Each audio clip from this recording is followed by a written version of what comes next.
down to our stage and introduce you to our players. Monterey with it a few weeks back.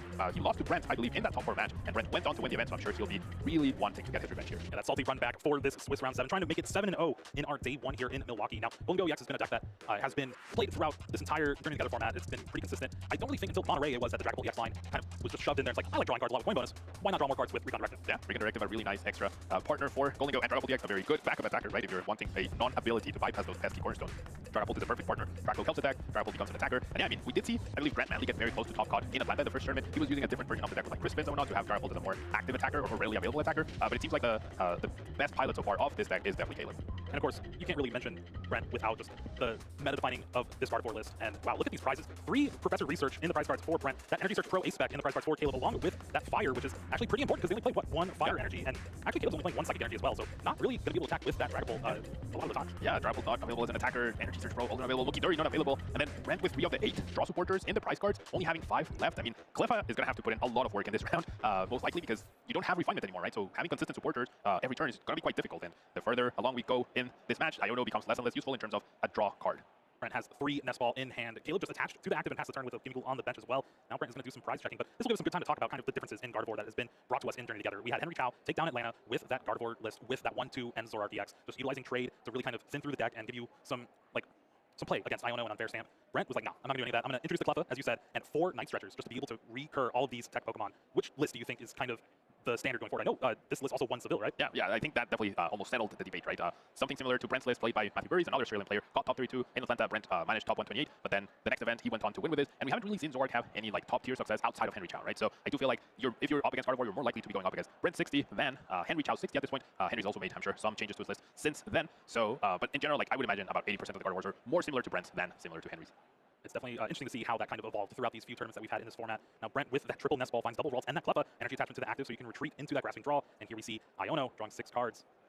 I'm pretty sure Caleb didn't have a great hand, so he's going to be very, very thankful for that Iono. I always call him like the friendship Iono's worth. Your opponent is just helping you out quite a bit. And yeah, I mean, I really think this Cleffa is going to have to put in a lot of work here. There's 1 supporter already exhausted, 3 in the prize card, so that means 4 supporter cards left. And I haven't seen it yet, but I think as the game drags on for a little bit longer, we might see Brent have a lot of like awkward turns. Now, it wasn't 4 supporters, but 4 Nest Balls were played this turn 1 from Brent. The 4th one finding that Monkey Dory, and then you played down the Pheasant Dippy EX just to thin the hand out a little bit, so his grasping draw can draw 3 cards. Yep.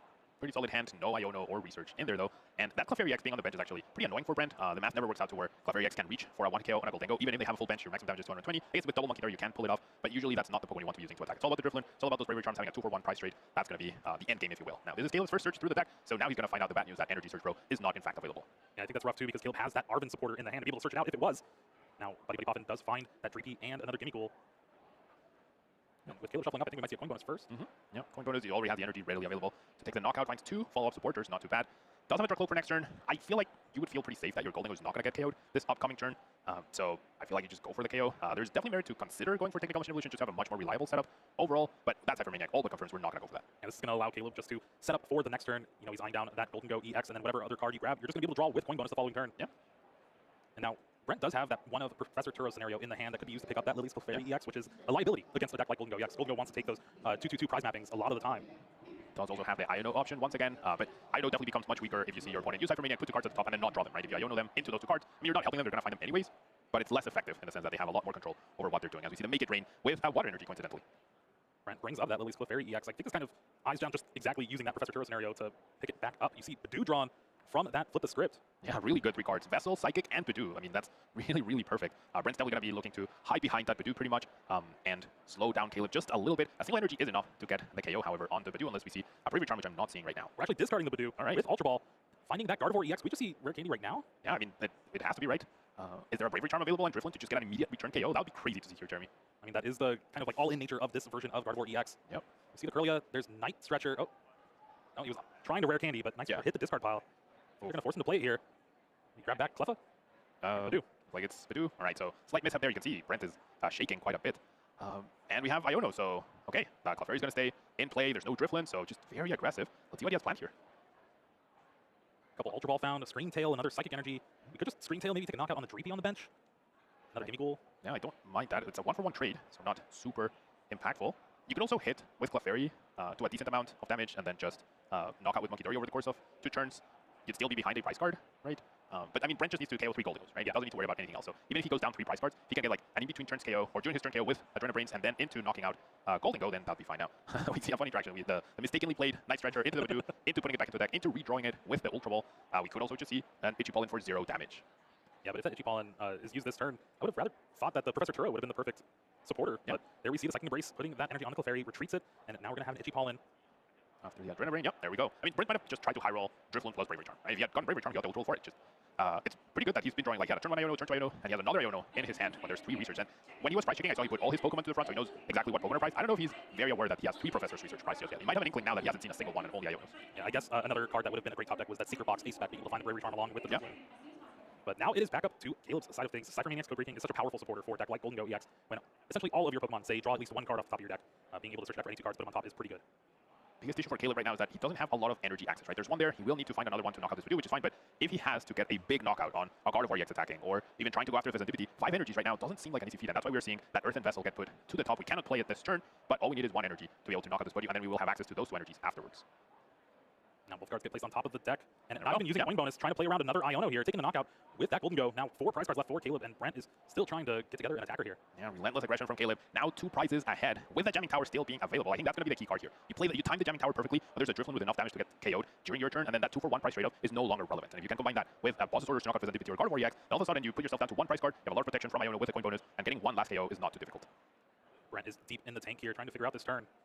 We do see that Screen Tail hit the bench. Yeah, no Drifloon whatsoever. We do see the Professor Turo picking up the Clefairy.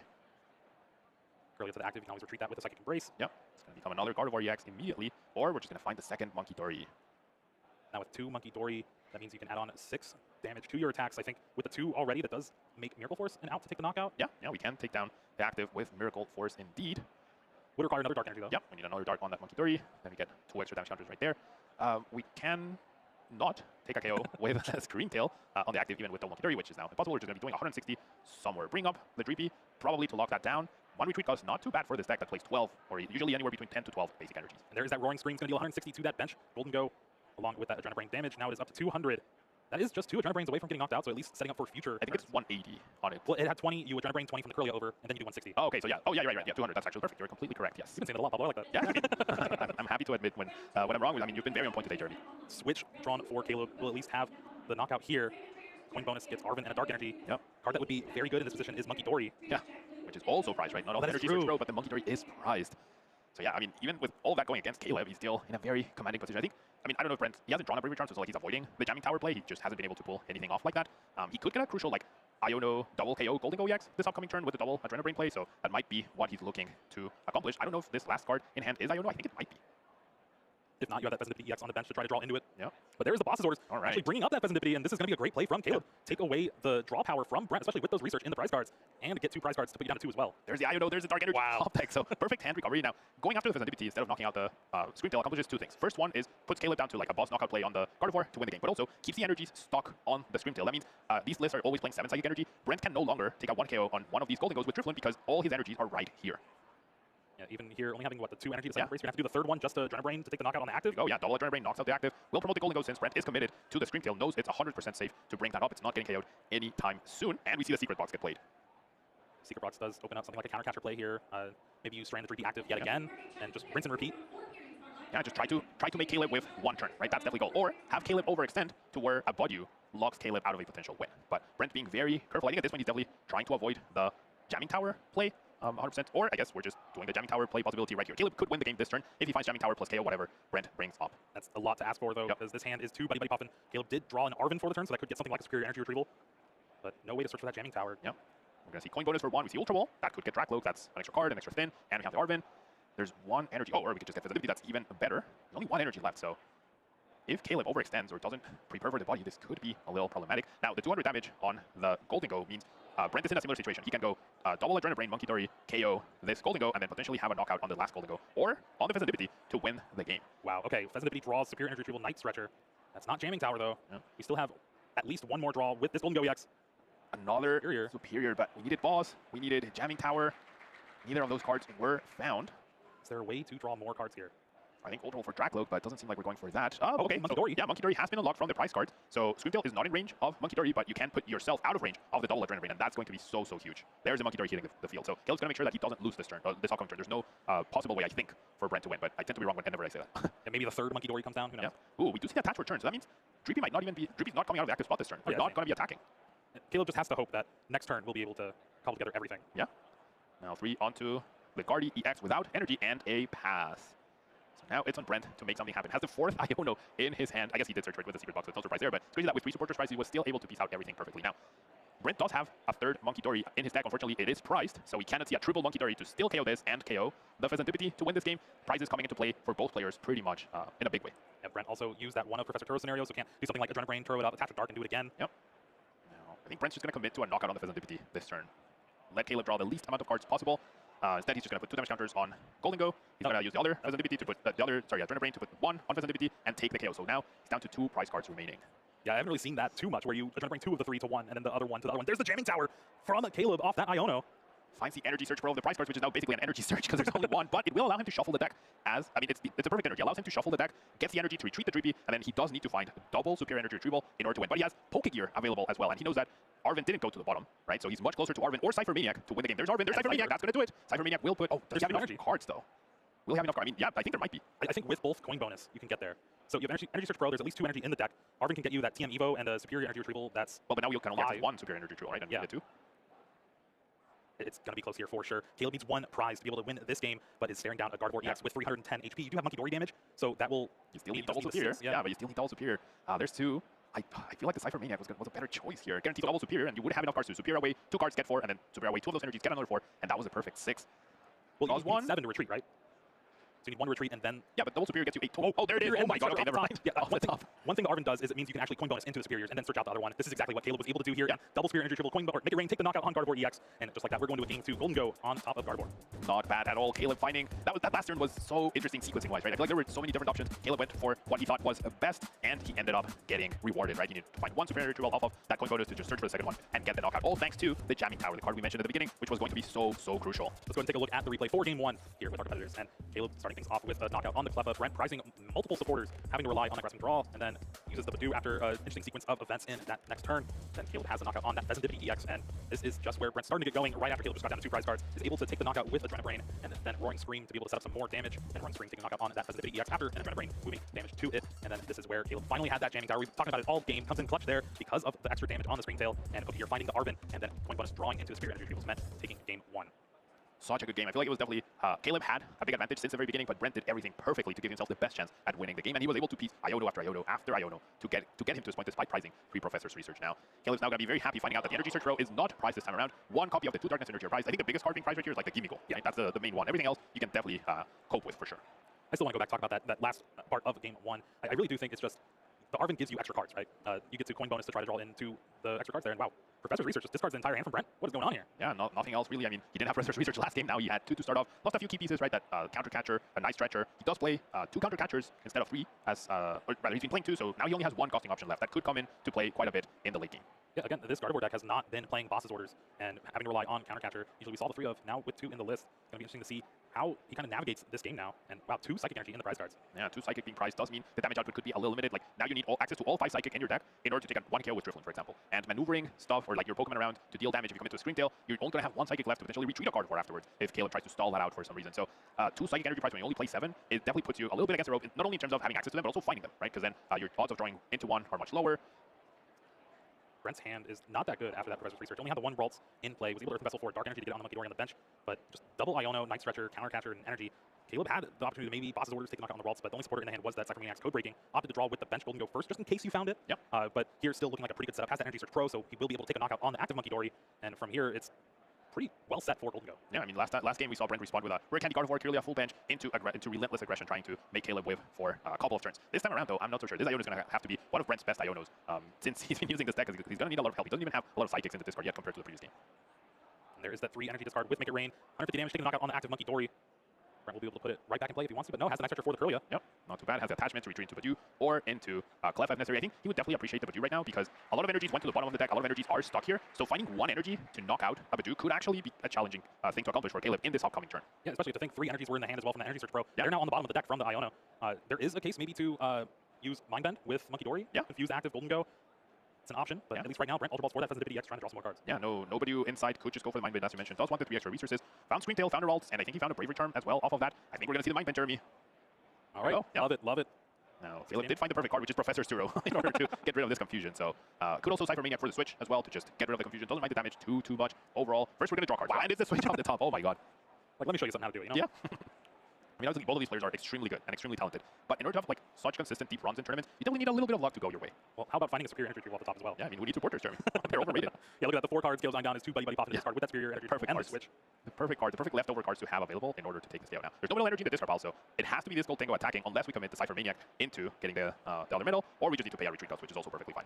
Eyeing up the Turo, though. Yeah, you could Turo, it gets rid of the metal into the discard, and then you just put the metal back with that superior energy retrieval, and with that metal and the 3 other energies, that equals exactly enough to take the knockout on the active Monkey Dory. And you get an extra coin, an extra 2 cards of your coin bonus as a reward now. That Professor Turo is now gone, right? So it's all a matter of like resource management. Caleb valued the switch more than the Professor Turo, which is perfectly fine. Healing the damage is also pretty powerful in this instance. Eyeing up the Monkey Dory in terms of benching it, but no, we're just going to go for the Make It Rain KO and go from there.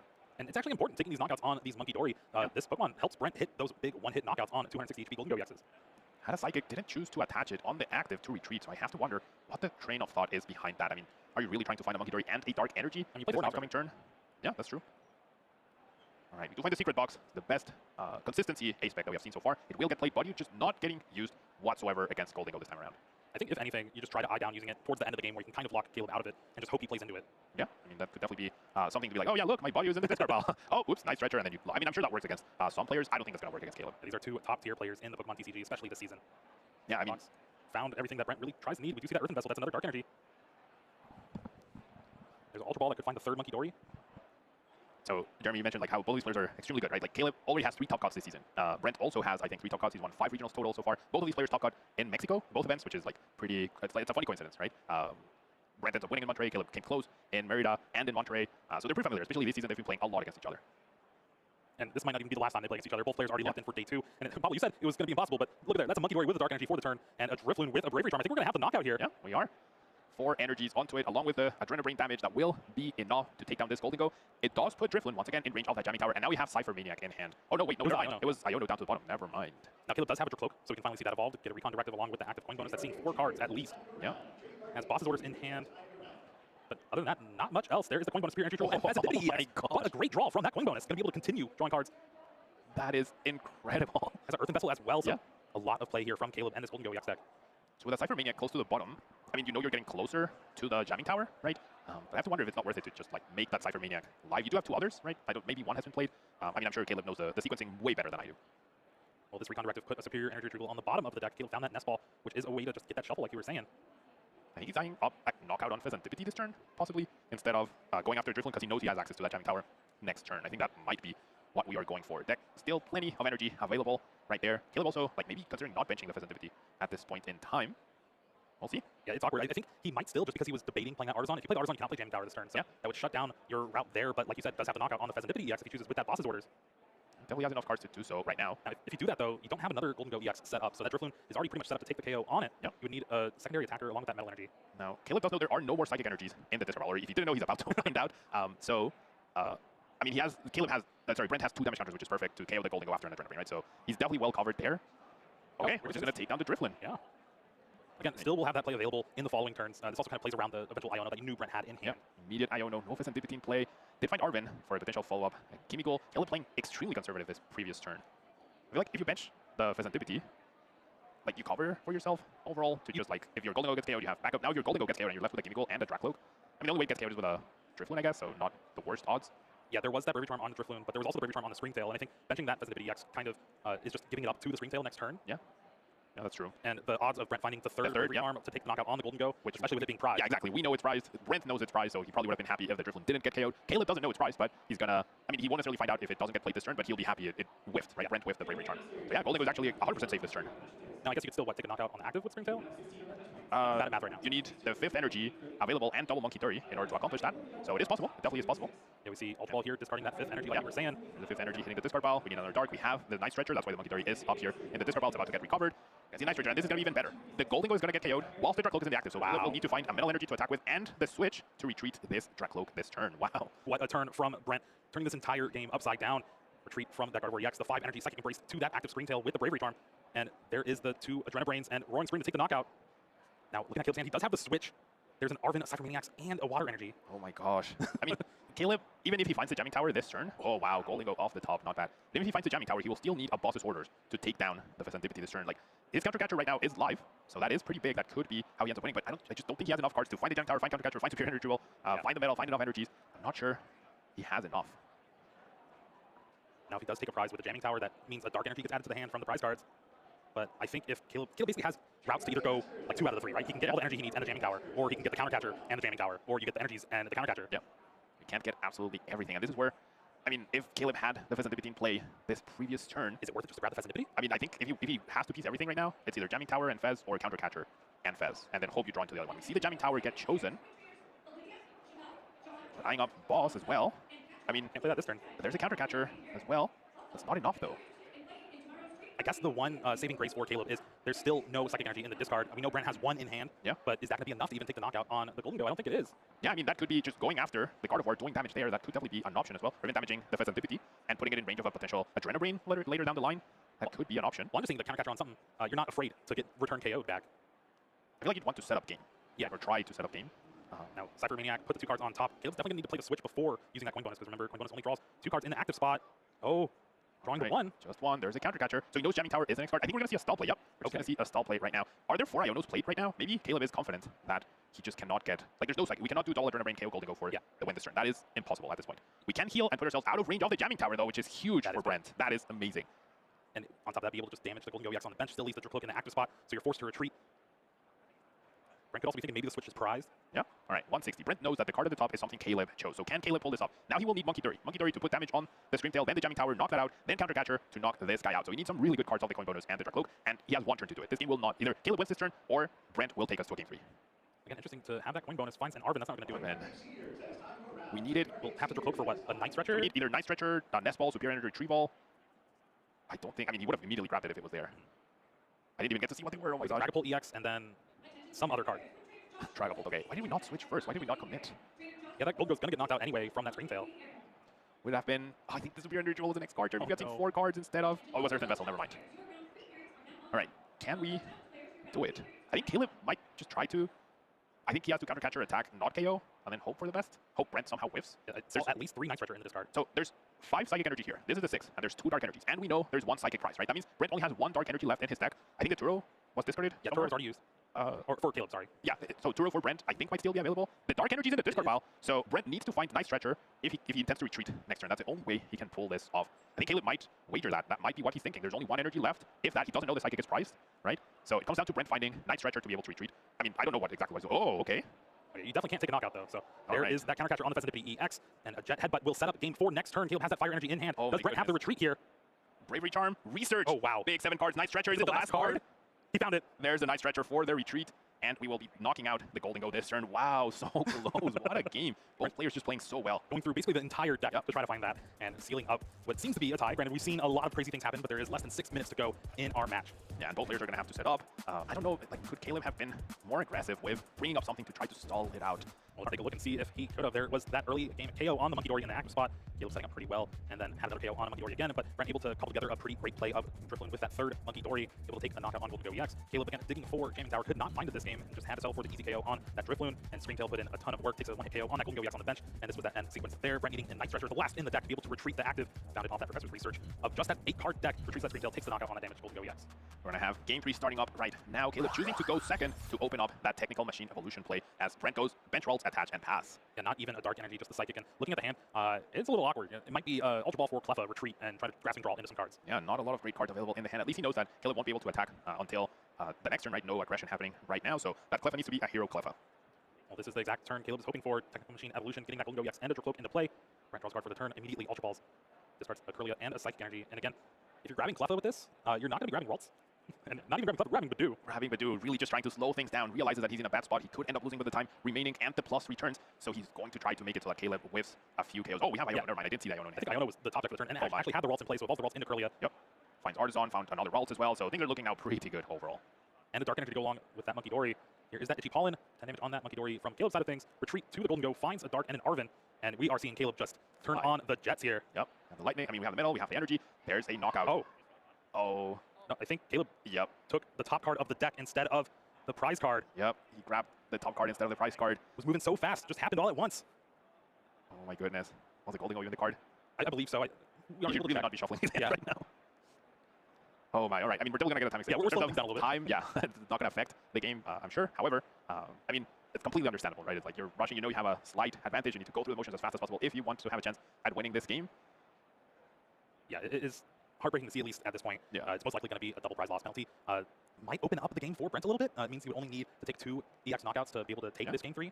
I mean, so I think if we go by the books, sure, it could be a double prize penalty, right? However, if we are trying to like rewind the game and make this as the least disruptive as possible, like unless the Gholdengo gets knocked out this turn, Caleb will not have any information advantage by knowing his top deck, right? There's no decision to be made. So if we go by the book, he now has information that he shouldn't have. Sure, I would personally be more inclined to say, okay, it's a silly mistake, it's a warning, we know it's a high stakes match, time is of the essence, but unless the Gholdengo EX is getting KO'd, there's no information advantage that there's no advantage that he gains by knowing the next card, because he's gonna draw that anyways next turn, right? His deck didn't get shuffled, so there's no advantage gained. It's just a silly mishap in terms of the actions of the game. Yeah, I don't know, Pablo. We'll have to see. It definitely is not too disruptive for it's not impactful to the actual game. So of course the judges will be the ones who determine the penalty, because it is a high stakes game that also sometimes merits. I mean, the rules are there for a reason, right? If there's wiggle room for understanding the context of the game, I mean, I don't know. I feel like there's arguments to not give a double prize penalty. Listen, Pablo, I've seen double prize losses awarded for flipping a card over when you're shuffling. I know, which is why I'm advocating for context and the situation to be analyzed instead of just going by the book. A happened, B is the what happens, right? So I don't know. It's up to the judges to decide. Of course, we can see that they are having a discussion amongst themselves without the headsets to make sure that they all understand and are clear on what the penalty, if there will be a penalty, will be. So yeah, we'll see what ends up happening here. I will have to say, if there is that double prize loss, it's going to make this game 3 that much closer. Yeah, for sure. Because it seemed like, at least with the way these first couple turns have went, Caleb is in a very advantageous position, at least in trying to finish out this game.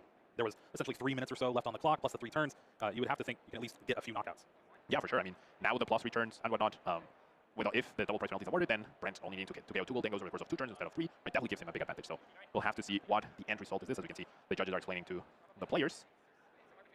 How have you been enjoying Milwaukee so far, Pablo? I mean, so far so good. Pretty cold. Yeah. A little cold, but I mean, it's pretty warm in Mexico, so I definitely enjoy the cold when I can. Me as well. Arizona, you know, it's hot. Yeah, for sure. How about the food? Have you been enjoying the food?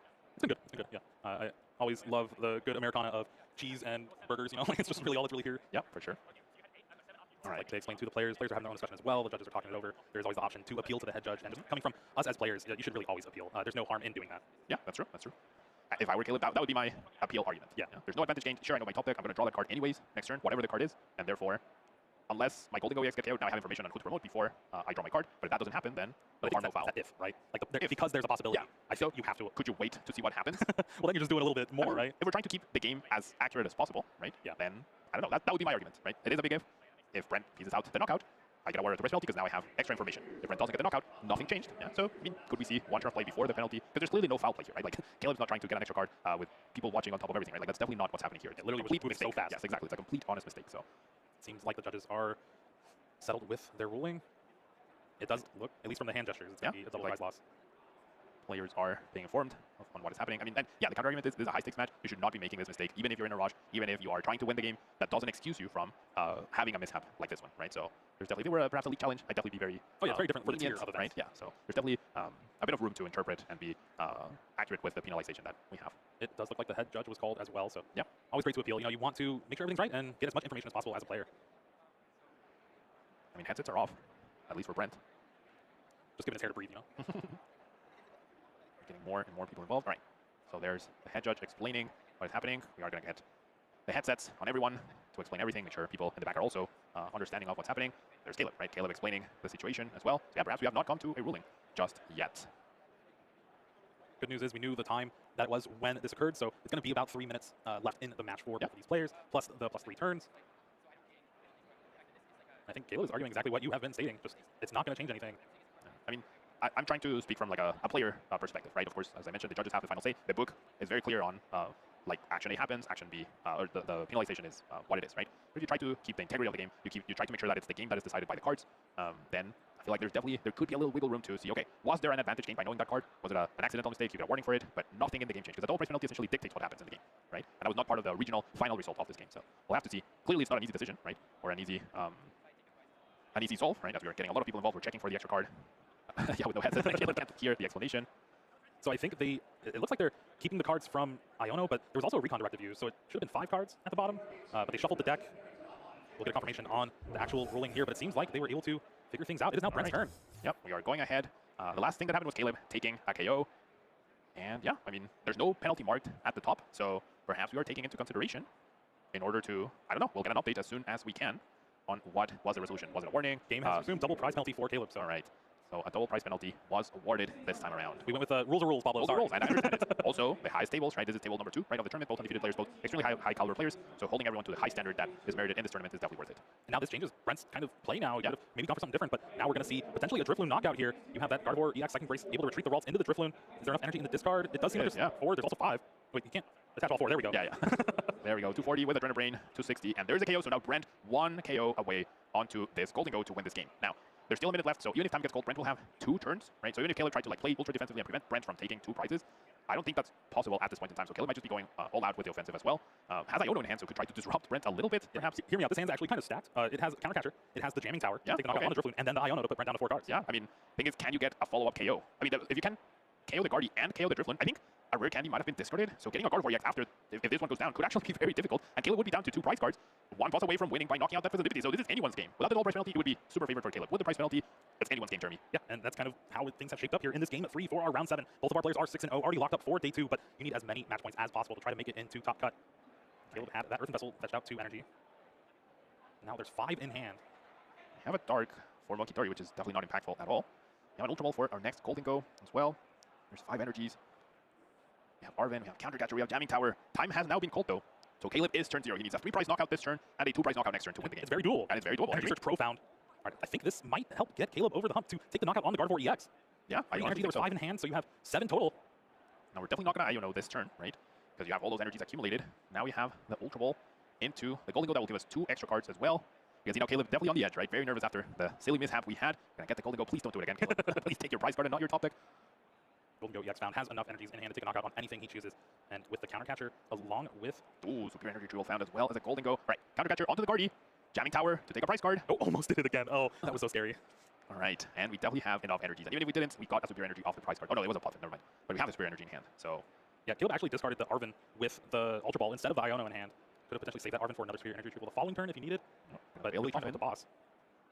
Failing the Puffin, no Dreepy or Gimme Goal, and 7 energy KO. Make it rain on the Gardevoir EX. Now it's Brent against the row. Can he respond with a Rare Candy Gardevoir and a Bravery Charm with a Night Stretcher for the Drifloon to get a return KO here? That would be insane to see, Jeremy. Yeah, we see Night Stretcher and that Bravery Charm in hand already. Nestball's going to check the deck to make sure there is 1 Rare Candy and a Gardevoir EX in the deck. And along with Night Stretcher. Secret Box as well, yes. Yeah, so this flip the script could literally flip the script on this game. Like, this could be insane to see. Well, I think Brent also has access to Professor's Research.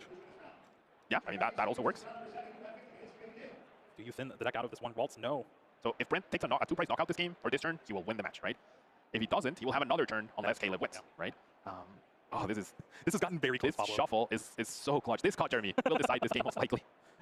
All right, we have 2 Night Stretchers in hand. That's the unfortunate part, right? You'd want at least the other one in the deck, yeah, because it's another out 2 Gardevoir. Yeah, exactly. So would you ever risk the Feasibility here? Because, well, no, to get the Rare Candy or Secret Box, I feel like you don't. Okay, so we're going to get Budyu. That pretty much confirms we're not going to go for it. Brent knows he has another turn, right? This is turn 1. Yeah. So Brent could be playing the long game, essentially. Buy yourself a turn, be patient, bring up the other Gholdengo with the Counter Catcher, try to buy time or bring up, I mean, anything really. And, yeah, I think that's what we're going to go for. How many mental energy are here? I couldn't tell. Oh, Bravery Charm on the Badoo. Okay. That's not what I was expecting. I was generally expecting Night Stretcher for Drifloon. Okay, this is some cards. If you would have had it with the Rare Candy Gardevoir here. Oh, but the Jam, he also, that's right. You know, I completely forgot about that. He also needs a copy of Artisan. The Artisan even left in the deck. There might not be an Artisan left in the deck, you're right. There's 1 in the prize cards, and I believe Brent used the other one. Yeah, so there's no way to get rid of that Jamming Tower right now. So now, I think Brent decided to play defensively then, because he knows he can't win this game. Play for the tie. Yeah, and I mean, Caleb definitely doesn't have enough energy left to go boss KO Feasibility, even with as many coin bonus as he has right now, because he will be locked out of item cards because of Badyu this turn. So that's a pretty big deal. Yeah, I think Brent might be able to successfully stop Caleb from winning. And I mean, I'm glad the double price penalty is really not truly affecting the game. It's a 3rd Night Stretcher with no Drifloon recovered. Attach Retreat and Itchy Pollen. So now we're on to Caleb's last turn of the game. I don't think Caleb can win this game. It does not look like it. Yeah, a lot of energy in the discard. A ton of Superior Energy Retrieval in the hand, but you cannot play those under Itchy Pollen. I mean, I feel like a tie is a very fair result. Yeah, both of these players, right? Both of them are extremely good. They played so well. I feel like without the prize penalty, this was Caleb's game to lose, right? Like, Caleb had a huge advantage. Now that Iono hasn't played, Caleb knows he will not be winning this game at all. He can aspire to a tie. He needs Brent to not get 2 prizes next turn, and I feel like it's going to be very difficult. Brent did find Gardevoir EX and Secret Box off the prize cards. I mean, off the Iono, but with the Artisan being prized, I don't think he can stretch for a KO here. There's the Secret Box. And this is where you would be able to, if it was in the deck box, able to search for the Artisan, but it being prized just kind of shuts down this play from Brent. I think Brent is realizing now that he can't do it. It felt like he went through his deck looking for the card, and then he was disappointed to not find the second copy of Artisan being prized just saved Caleb from losing this match. Yeah, there is the handshake. There we go. It's a tie. Are going to tie for round 7, going to a 6-0-1 record. Not where you really want to be, but it is still a great record to try to make it into day 2 at 7-0-1. And you know what? The fourth night stretcher was also prized. We couldn't even get the drift one back anymore. Yeah. All right. So pretty intense game. The prize penalty thankfully did not end up affecting the final result of the game. Let's take a look at what happened in this round, Jeremy. Yeah, it was crazy back and forth for most of these games here. And Caleb had that knockout on the Badu early with that Gholdengo, discarding the energy. Had another knockout on that Festivity EX, having those energy stranded on that Springtail. And Springtail trying to put some work, but Jamming Tower doing even more work, getting the knockout for free. And then Caleb having everything cobbled together, double superior energy retrieval to be able to take the one-hit knockout on that Gardevoir EX to seal up game 1. Really well done by Caleb, and then this second game was truly back and forth. Brent played it perfectly despite some awkward prizes. They managed to get knockouts, and thanks to the Roaring Spring being able to attack the bench, made it very difficult for Caleb to be able to take knockouts and was able to win the game. Yeah, and this was that moment where Caleb just drew the top card of the deck instead of taking a prize card, and it led to a double prize loss awarded to Brent, but really just didn't do too much here. I guess kind of just frazzling Caleb a little to where he wasn't playing as fast. Maybe you could have squeaked in an extra turn to try to get that there, but both of our players ending up here at a tie. That means no winner's interview, but both of our players are still very much in a great position leading into the last round of Swiss today. Absolutely, 6-1 record, fantastic spot to be in. There might be a couple players above you, still have one more round to play for today, which is pretty great. And I mean, clearly they've been doing so well so far. I would expect them to continue to do so well beyond day 2. So I feel like we're going to be seeing them once again. Okay, well, if you think about it, both of the players are 1-0-1 in matches. Caleb's trying to, or Brent is 1-0-1 in matches against Caleb, so Caleb's trying to even that out, take another win, maybe even in top cut. But for that is round 7. Don't go anywhere because we have round 8 coming up soon.